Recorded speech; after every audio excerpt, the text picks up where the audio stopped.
Hello everyone, it's winter solstice. It has been 2 months since my last update.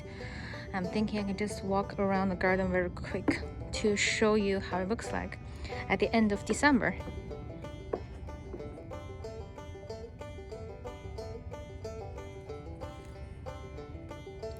The apple tree is now bald. I just harvested the last apple like 2 weeks ago. The peach tree is also dropping all its leaves. Under the apple tree, I have 2 hellebores. A white one that's closer to me, and a dark pink one over there. During the summer, you can't even see them, but now, since all the trees don't have leaves anymore, you can finally see them growing up, and they are going to bloom in the early spring. Oh, by the way, I was in Australia basically the whole November, and I came back at the end of November. Basically just haven't done anything yet to my backyard, and so what you're seeing now is just like the natural process of everything going from summer to winter. This is my plum tree. So our fall was really warm. It tricked the tree into producing fruits. Actually, the tree now is covered in fruits, but I don't think they're going to grow big. Look at all of this, guys. Here more. I hope the trees still have enough energy to produce fruits next year.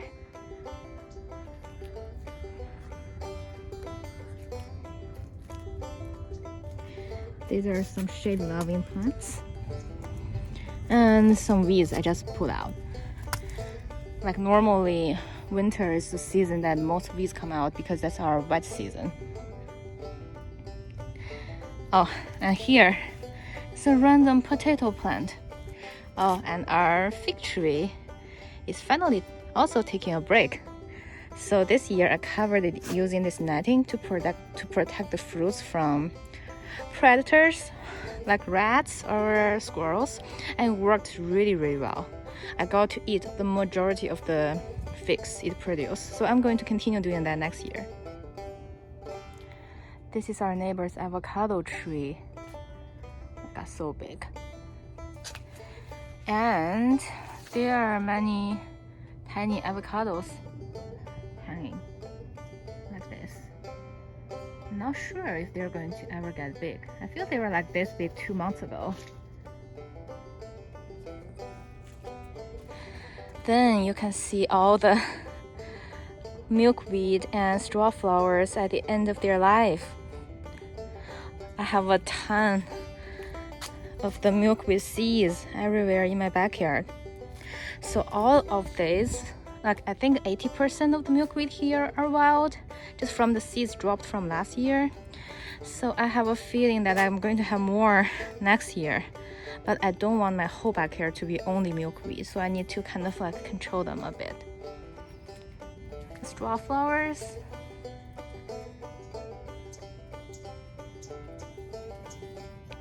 Oh, and that sad birdhouse that has been standing there for years without any customers.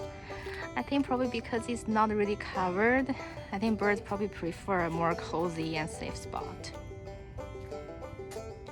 The rosemary plant is producing the nice purple flowers.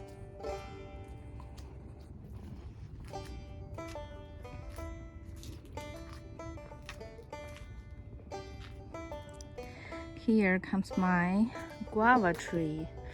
Actually, it has a bunch of fruits, but I don't know so much about guava. I don't know, is this the right season for the fruits to develop? Or I'm not sure if I can really harvest these guys.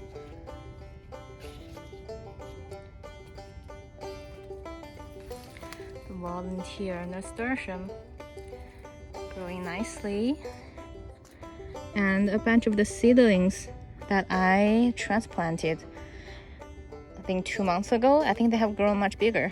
These are all perennial flowers that I'm hoping are going to bloom next year.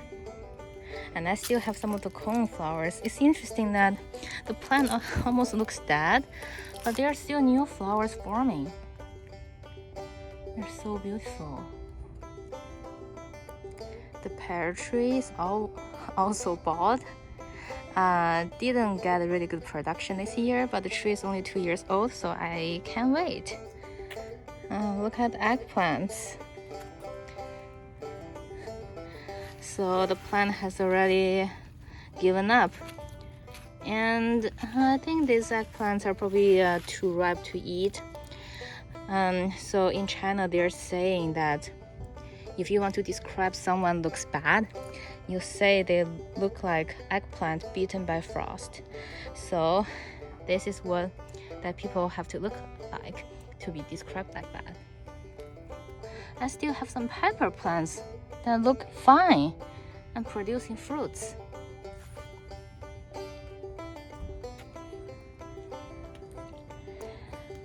On the trellis is my grapevine in its first year. It grew a lot this year. And behind that, you can see my gladiolus. I showed you in the previous tours that they bloom all year around, producing food to the bees that are not afraid of cold. Turning to the left, firstly, I still have some beans and tomatoes alive on the trellis.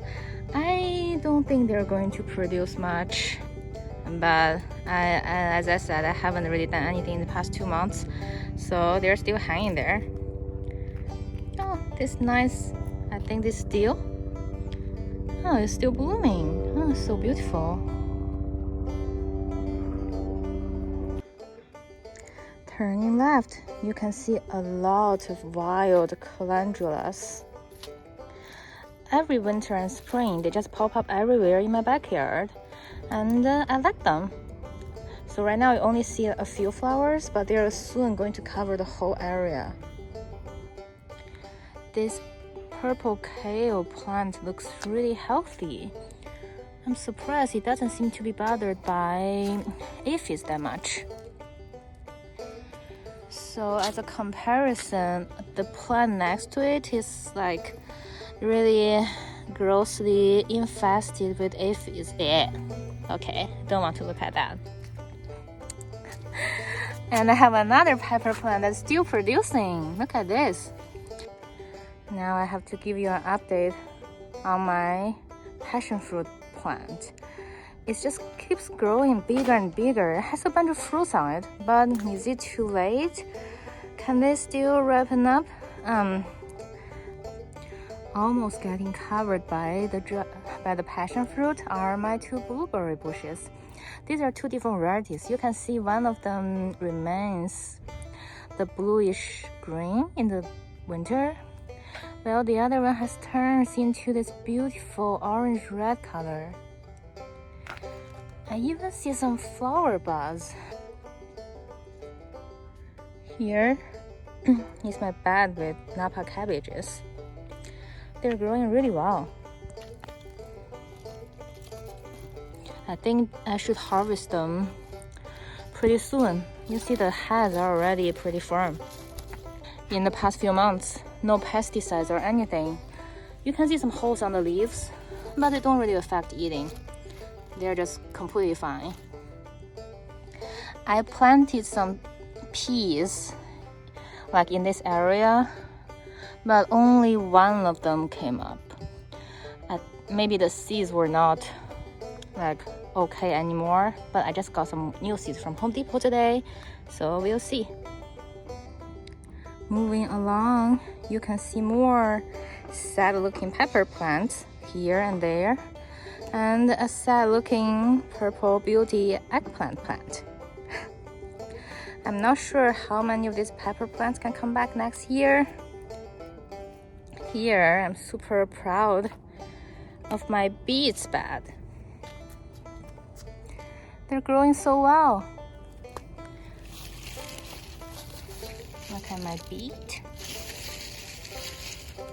Some more here. They're doing so well. And some Iceland poppies started blooming. Don't look so good at the moment. I guess they're fine.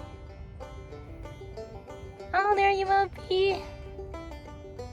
Hi, are you trying to get into my video?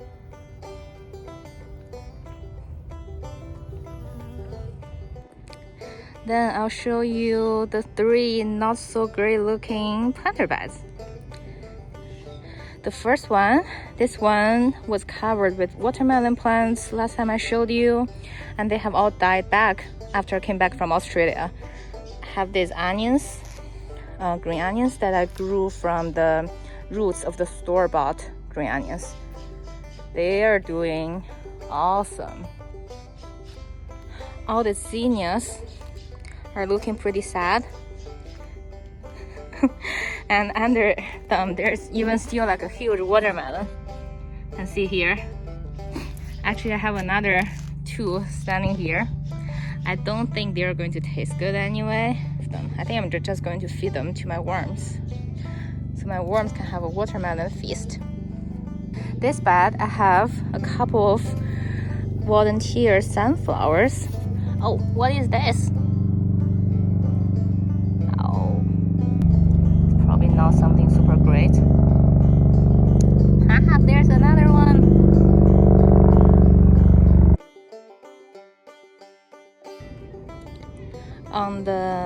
On one side, these are the California poppies and some more cabbages, the Napa cabbages.